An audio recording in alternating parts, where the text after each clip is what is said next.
Okey, assalamualaikum dan selamat datang. Dia cerai tak?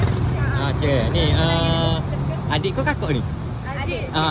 Panggil adik lah, tak kenal nama ni. Nasi lemak, ayam berempah. Lokasi dia cerai tepi Tamil. Nampak Tamil? Tepi jalan betul-betul.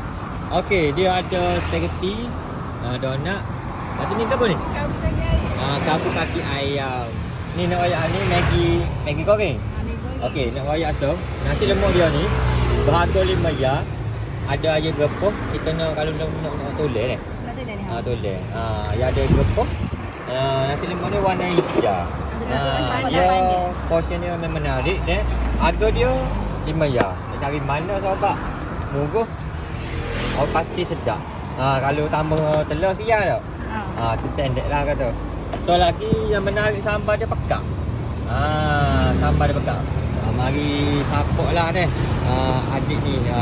Maknanya kita tak tahu nama, kita panggil adik lah. Pakat-pakat mari support ya.